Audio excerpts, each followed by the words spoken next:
नमस्कार मंडळी. आज आपण जरा जळगाव जिल्ह्यात जाऊया.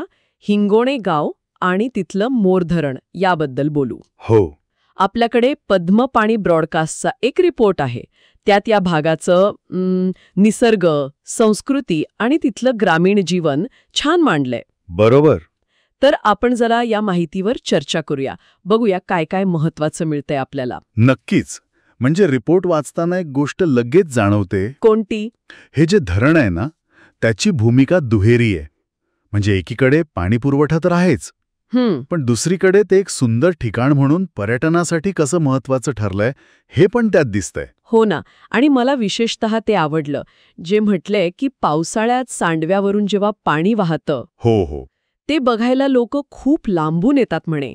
म्हणजे विचार करा, फक्त हिरवीगार निसर्गरम्यता नाही, तर ते वाहणारं पाणी, ते दृश्य किती जबरदस्त असेल. अगदी.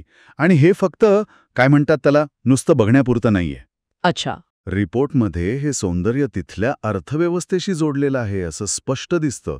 म्हणजे हा भाग मुख्यत्वे शेतीवर अवलंबून आहे. हो, उल्लेख आहे त्याचा. ऊस, कापूस, सोयाबीन, केळी अशी पिकं घेतात तिथे. बरोबर. म्हणजे धरणामुळे शेतीला किती मोठा आधार आहे बघा. अगदी. नुसतं पाणी नाही, लोकांचं जगणं आहे ते. आणि याला जोडून मला वाटतं तिथली संस्कृती पण महत्वाची आहे. सण उत्सव यांचा उल्लेख आहे. हो. आणि एका गावकऱ्याचं वाक्य पण आहे त्यात, की माझं गाव प्रेमळ आहे. हो, वाचलं मी ते. किती साधं पण महत्वाचं वाक्य आहे. पर्यटकांसाठी तर हा अनुभव खूप छान असतो, नाही का? खरंय. म्हणजे बघा ना, निसर्ग आहे, शेती आहे आणि प्रेमळ माणसं आहेत.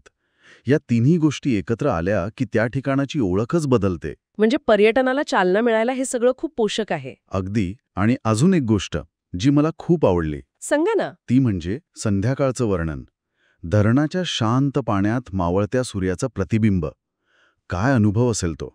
अरे वा, खरंच अविस्मरणीय असणार ते. हो, रिपोर्टमध्ये तसं म्हटलंय. हे असे क्षण पर्यटकांना जास्त लक्षात राहतात. नुसती जागा नाही तर ती एक आठवण बनते. बरोबर. तर आपण हे सगळं ऐकतोय यावरून एक गोष्ट स्पष्ट होतीये की हिंगोणे आणि मोर धरण हे फक्त एक भौगोलिक ठिकाण नाहीये. नाही, अजिबात नाही. इथे निसर्ग, शेती, तिथली स्थानिक संस्कृती आणि आता पर्यटन हे सगळं किती छान एकत्र आलं आहे. हो. माणूस आणि निसर्ग कसे एकमेकांच्या साथीने राहू शकतात याचं हे एक मस्त उदाहरण आहे. अगदी. हा रिपोर्ट खरं तर एकात्मिक विकासाचं एक सकारात्मक चित्र दाखवतोय.